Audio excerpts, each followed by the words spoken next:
안녕하세요 여러분, 나유타입니다. 이번 영상은 제가 어떤 컨텐츠를 만들어 볼까 생각하다가 우연히 제 유튜브 알고리즘에 뜬 일본 생활 영상 중에 일본은 몇십 년 살아도 친구를 만들기 어렵다는 영상을 보고 제가 경험한 내용과 의견을 말씀드려 보고자 합니다. 만약 구독자 여러분들께서 누군가에게 일본 사람이라는 단어에 어떤 이미지가 있는지에 대해서 질문을 받으신다면 어떻게 대답할 것 같으신가요? 제가 일본에 오기 전에 생각했던 이미지를 말씀드리면, 자신의 속마음을 상대방에게 쉽게 드러내지 않기에 겉과 속이 다른 인간 관계를 하고 있는 사람이 많아 딱딱하고 냉소적인 사람의 이미지가 있었는데요. 실제로 일본에서 생활해보니 이런 이미지와 맞는 부분도 있지만, 일본에서의 친구라는 개념은 한국과는 사뭇 다르기에 한국 분들이 친구를 만들기 어렵다고 생각한다고 느꼈습니다. 그래서 지금부터 제가 직접 일본에서 생활하면서 느낀 일본에서의 친구의 개념을 말씀드려 보겠습니다.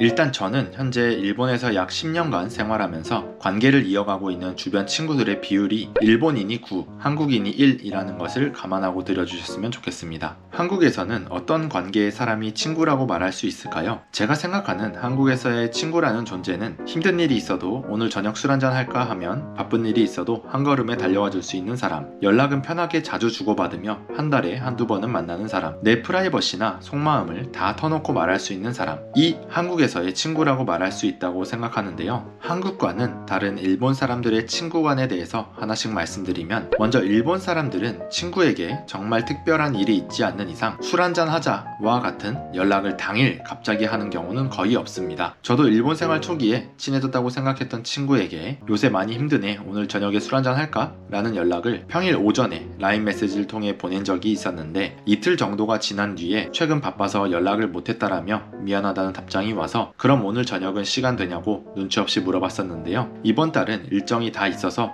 다음 달쯤에 다시 정하자고 하더라고요. 당시에 저는 나는 이 사람을 친구라고 생각했는데 이 사람은 나를 친구로 생각하지 않는구나 라고 좀 부정적으로 생각했었던 시기도 있었는데요. 어느 정도 일본에서 오래 생활을 하면서 친구를 사귀다 보니 일본에서는 친한 친구 사이에도 상대방의 입장을 생각해서 당일 갑자기 연락해서 보자는 경우는 아예 없더라고요. 예를 들어 11월 중순인 현재 친구와 약속을 잡고 싶다면 12월 중에 언제 시간이 되는지에 대해서 물어보는데요. 왜 일본인들이 친구들과 이번 주말이라든지 11월 말같이 빠른 시일 내로 약속을 잡으려고 하지 않는지를 말씀드리면, 친구도 나처럼 월 초에 어느 정도 일정을 다 잡았을 텐데 내 연락을 받은 친구가 나와의 약속 시간을 내기 위해서 무리해서 일정을 조정하게 하여 민폐를 끼치지는 않는지 신중히 생각하면서 연락하는 것이 일본인들의 특징입니다. 제 일본인 와이프의 경우를 예로 말씀드리면, 학창 시절을 같이 보낸 정말 친한 단짝 친구들과도 저희 유타가 태어난 것 같은 특별한 일이 있는 경우를 제외하고는 라인으로 일상적인 안부 메시지를 보내는 것은 없고, 약속을 정할 때는 꼭 몇 달 전에 연락해서 약속을 정하더라고요. 그만큼 아무리 친한 친구 사이에서도 어느 정도 상대방을 생각하며 관계를 이어가는 것이 대부분의 일본인의 특징인데요. 한국에서는 정을 중요하게 생각하여 친구 사이에 자신의 속마음을 솔직하게 나누는 것에 가치를 두고, 친구들끼리 서로 간의 감정을 솔직하게 표현하고 어려운 일이 있을 때 서로의 아픔을 함께 나누는 것이 친구 사이에서 중요하게 생각하는 경향이 강하지만, 일본인들은 남들에게 자신의 솔직한 감정을 드러내는 것은 부끄러운 것이라고 생각하는 사회적인 분위기가 있고, 자신의 솔직한 속마음을 친구에게 터놓고 이야기하는 것이 상대방을 불편하게 할 수 있다는 일본 특유의 민폐를 끼치기 싫은 문화가 친구 사이에도 적용됩니다. 물론 일본 사람들이 완전히 감정을 표현하지 않는 것은 아닌데요. 일본에서도 상대방과 아주 가까운 친구가 된다면 한국처럼 속마음을 나누기도 하는 경우가 있지만, 시간이 오래 걸리며 서로에 대한 깊은 신뢰가 쌓인 후에 가능하다고 생각합니다. 지금까지 말씀드린 내용을 들어보신 여러분들이라면 역시 일본 사람들은 한국 사람들과의 정서가 맞지 않아 친구로는 쉽게 발전하기 어려울 것 같다고 생각하실 텐데요. 여기서부터는 제 일본 생활에서 만난 일본 사람들과의 경험과 함께 제가 생각해본 친구에 대한 의견을 말씀드려 보겠습니다. 먼저 여러분들은 친구가 왜 필요한지 생각해 보신 적이 있으신가요? 저도 처음 외국 생활을 시작했을 때에는 외롭다라는 생각을 했었습니다. 그 이후로 한국에서는 친구들과 빈번하게 카카오톡을 주고받았고, 시간이 남는다면 친구들에게 이유 없이 술 한잔 하자고 연락하거나 카페에서 커피를 마시며 이야기를 했었던 습관이 있었기 때문입니다. 지금 와서 생각해보면 제가 친구들이 필요했던 이유는 솔직하게 단지 제 외로움을 달래기 위해서였던 것 같습니다. 저와 제 친구들은 정말 빈번히 모여서 술자리를 가졌는데요. 기본 일주일에 두세 번은 술자리를 가지거나 카페에서 만났던 것 같습니다. 매번 똑같은 친구들을 만나다 보니 근황 이야기는 할 게 없으니 결국 돈에 관련한 주제로 이야기를 시작하는 경우가 많았고, 할 얘기가 정말 없으니 학창시절 이야기까지 가져오며 그때가 그리웠다는 이야기를 매번 했었던 기억이 나네요. 그런 제가 일본에 와서도 한국의 친구의 개념으로 생활하다 보니 위에서 언급한 일본에서 친구를 만들 수 없다는 유튜브처럼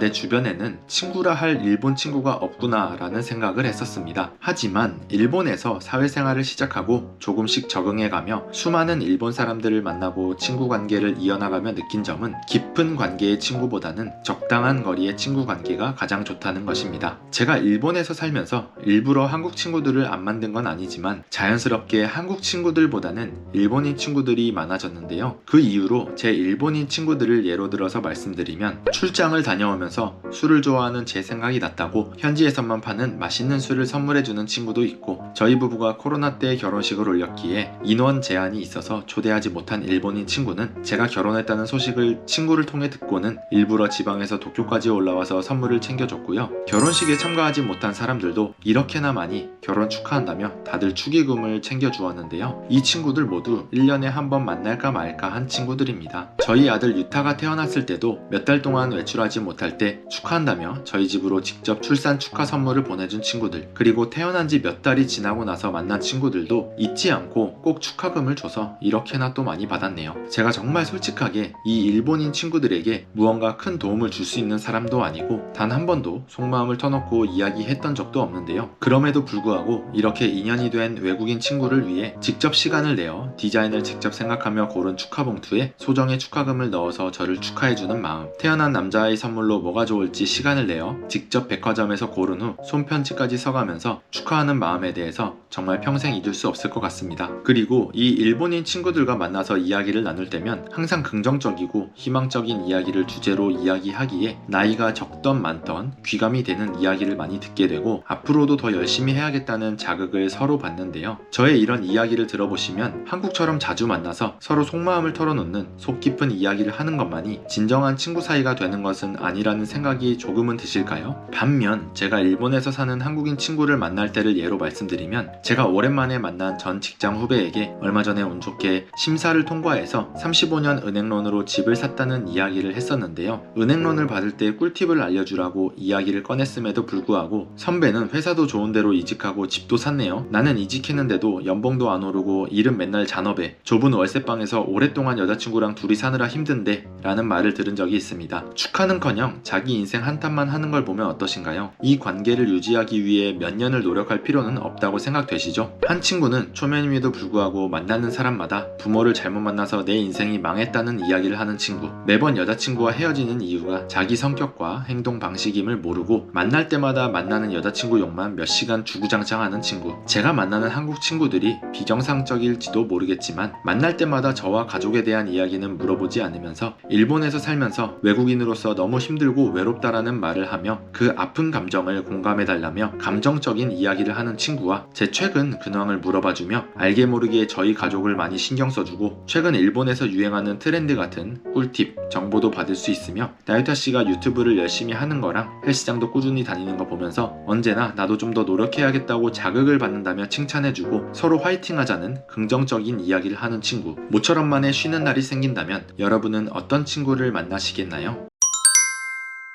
오늘 영상은 여기까지입니다. 일본어 속담으로 시타시키 나카니모 레기아리라는 말이 있는데요. 아무리 친한 사이라도 서로 예의를 지켜야 친분이 오래 갈 수 있다는 말로 일본 사람들의 친구간에 대해서 가장 잘 나타낸 속담이라고 생각합니다. 결론적으로 한국에서는 서로의 감정을 나누는 것이 관계를 강화하는 방법으로 중요하게 여겨지지만, 일본에서는 속마음은 드러내지 않지만 겉으로 보이는 예의와 상대방과의 조화를 더 중요하게 생각한다는 것. 결국 두 나라 모두 친구와의 관계를 소중히 여긴다는 점에서는 공통점이 있지만 그 표현 방식에 있어서는 확실히 차이가 있다고 말씀드릴 수 있겠습니다. 여러분들이 제 영상을 보고 조금은 인식이 바뀌었으면 좋겠네요. 구독자님들은 친구 사이에서 어떤 문화를 더 선호하시나요? 댓글로 여러분들의 생각을 나눠주시면 대단히 감사하겠습니다. 그럼 오늘도 시청해주셔서 감사드리며 제 영상이 조금이라도 도움이 되셨다면 구독과 좋아요를 꼭 부탁드리겠습니다. 다음 영상도 기대해주세요. 마타네.